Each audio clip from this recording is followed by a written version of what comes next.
Price lord. ದೇವರ ಪರಿಶುದ್ಧ ನಾಮಕ್ಕೆ ಸ್ತೋತ್ರ. ಪ್ರಿಯರೇ, ನಿಜವಾದ ಧನ್ಯರು ಯಾರು ಎಂಬುದಾಗಿ ಸ್ವಾಮಿ ಹೇಳಿದಂಥ ವಾಕ್ಯ ಭಾಗವನ್ನು ನಾವು ಧ್ಯಾನಿಸ್ತಾ ಬರ್ತಿದ್ದೀವಿ. ಬನ್ನಿ ಇನ್ನೊಂದು ವಾಕ್ಯನ ಓದಿಕೊಂಡು ನಾವು ಧ್ಯಾನಿಸೋಣ. ಮತ್ತಾಯನು ಬರೆದ ಸುವಾರ್ತೆ 5ನೇ ಅಧ್ಯಾಯ 6ನೇ ವಚನ. ನೀತಿಗೆ ಹಸಿದು ಬಾಯಾರಿದವರು ಧನ್ಯರು, ಅವರು ತೃಪ್ತಿಯನ್ನ ಹೊಂದುವರು. ಪ್ರಿಯರೇ, ನೀತಿಗೆ ಹಸಿದು ಬಾಯಾರಿದವರು ಧನ್ಯರು, ಅವರು ತೃಪ್ತಿಯನ್ನು ಹೊಂದುವರು ಎಂಬುದಾಗಿ ಸ್ವಾಮಿ ಹೇಳ್ತಿದ್ದಾರೆ.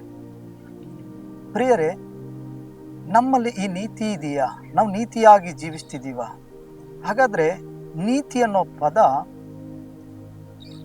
ಸತ್ಯವೇದದಲ್ಲಿ ಬಹಳ ಉನ್ನತವಾಗಿರುವಂಥ ಪದ. ಸತ್ಯವೇದದಲ್ಲಿ ನಾವು ನೋಡ್ತೀವಿ, ನೀತಿವಂತಿಕೆ ಎಂಬುದಾಗಿ ಹೆಚ್ಚು ಬರೆಯಲ್ಪಟ್ಟಿದೆ. ಹಾಗಾದ್ರೆ ಯೇಸು ಸ್ವಾಮಿ ಬಯಸುವ ಹಾಗೆ ನಮ್ಮ ಜೀವಿತದಲ್ಲಿ ನಾವು ಮಾಡುವ ಪ್ರತಿಯೊಂದೊಂದು ಕಾರ್ಯಗಳಲ್ಲೂ ನಾವು ನೀತಿಯಲ್ಲಿ ಜೀವಿಸಬೇಕು, ನಾವು ನೀತಿಯಲ್ಲಿ ನಡಿಬೇಕು, ನಾವು ನೀತಿವಂತರಾಗಿ ಬದುಕಬೇಕು, ನಾವು ನೀತಿಯ ಕಾರ್ಯಗಳನ್ನ ಮಾಡಬೇಕೆಂಬುದಾಗಿ ಸ್ವಾಮಿ ನಮ್ಮಿಂದ ಎದುರು ನೋಡ್ತಾನೆ ಪ್ರೇರೆ. ಹಾಗಾದ್ರೆ ನೀತಿವಂತರು, ನೀತಿಗೆ ಹಸಿದು ಬಾಯಾರಿದವರು ಧನ್ಯರು, ಅವರು ತೃಪ್ತಿಯನ್ನ ಹೊಂದುತ್ತಾರೆ ಎಂಬುದಾಗಿ ದೇವರ ವಾಕ್ಯದಲ್ಲಿ ನಾವು ನೋಡ್ತಾ ಇದ್ದೀವಿ. ಹಾಗಾದ್ರೆ ನಾವು ಮಾಡುವಂಥ ಬಿಸ್ನೆಸ್ ಆಗಿರ್ಬೋದು, ವ್ಯಾಪಾರ ಆಗಿರ್ಬೋದು, ಯಾವುದೇ ಒಂದು ಕೆಲಸ ಕಾರ್ಯವಾಗಿರ್ಬೋದು ಪ್ರಿಯರೇ, ನಾವು ನೀತಿಯಿಂದ ಮಾಡ್ತಿದ್ದೀವ?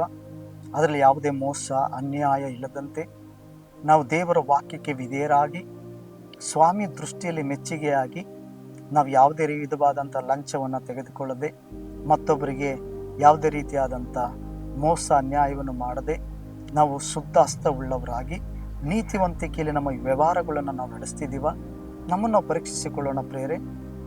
ನಾವು ಮಾಡುವಂಥ ವ್ಯಾಪಾರ ಆಗಿರ್ಬೋದು, ಬಿಸ್ನೆಸ್ ಆಗಿರ್ಬೋದು, ತೆಗೆದುಕೊಳ್ಳುವುದು ಕೊಡುವುದಾಗಿರ್ಬೋದು ಪ್ರೇರೆ, ಕೊಂಡುಕೊಳ್ಳುವುದಾಗಿರ್ಬೋದು, ನಾವು ನೀತಿಯಲ್ಲಿ ಮಾಡಬೇಕು, ನೀತಿವಂತಿಕೆಯಲ್ಲಿ ನಾವು ಅದನ್ನು ನಡೆಸಬೇಕೆಂಬುದಾಗಿ ದೇವರು ನಮ್ಮಿಂದ ಬಯಸ್ತಾನೆ.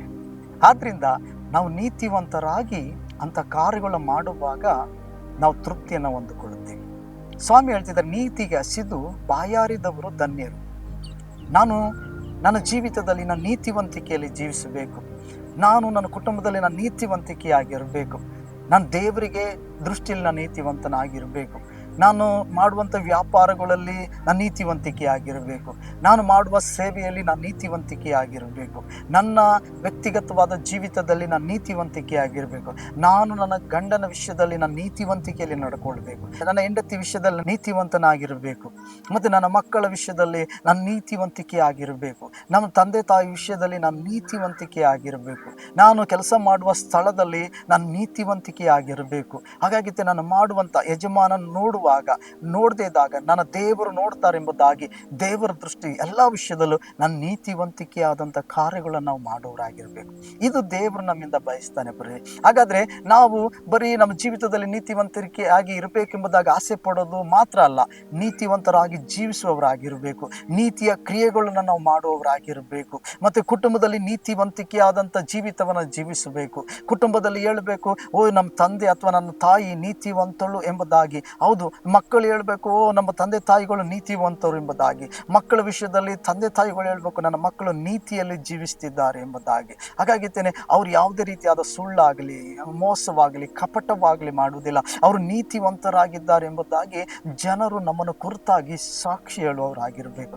ಪ್ರಿಯರೇ, ನೀವು ಓದುವ ಸ್ಥಳದಲ್ಲಾಗಿರ್ಬೋದು, ನೀವು ಕೆಲಸ ಮಾಡುವ ಸ್ಥಳದಲ್ಲಾಗಿರ್ಬೋದು, ನೀವು ವಾಸ ಮಾಡುವಂಥ ಕುಟುಂಬದಲ್ಲಾಗಿರ್ಬೋದು, ನೀವು ವಾಸ ಮಾಡ್ತಿರುವಂಥ ಏರಿಯಾದಲ್ಲಾಗಿರ್ಬೋದು, ಅಕ್ಕಪಕ್ಕದಲ್ಲಿರುವಂಥ ನಿಮ್ಮ ನೋಡುವಂಥ ಕುಟುಂಬದವರು, ನಿಮ್ಮ ನೋಡುವಂಥ ಸಂಬಂಧಿಕರು, ನಿಮ್ಮ ನೋಡುವಂಥ ಫ್ರೆಂಡ್ಶಿಪ್ ಸರ್ಕಲ್ಲು, ನಿಮ್ಮನ್ನು ನೋಡುವಾಗ ನೀವು ದೇವರ ಮಕ್ಕಳು, ಇವರು ಯೇಸುವನ್ನು ನಂಬಿದ್ದಾರೆ, ಇವರು ಯೇಸುವಿನ ಬಳಿಗೆ ಹೋಗ್ತಿದ್ದಾರೆ, ಇವರು ದೇವರನ್ನು ಪ್ರಾರ್ಥಿಸುವಂಥ ಮಕ್ಕಳು, ಆದ್ದರಿಂದ ಇವರು ನೀತಿವಂತಿಕೆಯಾಗಿ ಜೀವಿಸ್ತಿದ್ದಾರೆ, ಯಾವುದೇ ಅನ್ಯಾಯವಾಗಲಿ, ಯಾವುದೇ ಕೆಟ್ಟತನವಾಗಲಿ, ಯಾವುದೇ ವಿಧವಾದ ಅಹಂಕಾರ ಆಗಲಿ, ಯಾವುದೇ ವಿಧವಾದ ಮೋಸಗಳು ಕೆಲಸಗಳಿಗಾಗಲಿ ಇವರು ಕೈ ಹಾಕುವುದಿಲ್ಲ, ಯಾವುದೇ ರೀತಿಯಾದ ನೀಚ ಕೆಲಸಗಳನ್ನು ಇವರು ಒಪ್ಪುವುದಿಲ್ಲ.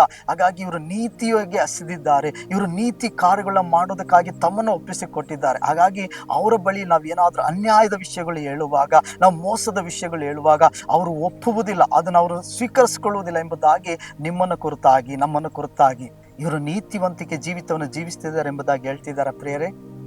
ಹಾಗಾದ್ರೆ ನೀವು ಧನ್ಯರು, ನಿಮಗೆ ತೃಪ್ತಿ ಆಗ್ತದೆ ಎಂಬುದಾಗಿ ಸ್ವಾಮಿ ಹೇಳ್ತಾನೆ. ಹಾಗಾದ್ರೆ ನೀತಿಗೆ ಹಸಿದು ಬಾಯಾರಿದವರು ಧನ್ಯರಂತೆ. ಹಾಗಾದ್ರೆ ಪ್ರಿಯರೇ, ನಾವು ನೀತಿವಂತಿಕೆಯಾಗಿ ಜೀವಿಸಬೇಕು, ನೀತಿ ಕ್ರಿಯೆಗಳು ಮಾಡಬೇಕೆಂಬುದಾಗಿ ದೇವರು ನಮ್ಮಿಂದ ಎದುರು ನೋಡ್ತಿದ್ದಾನೆ.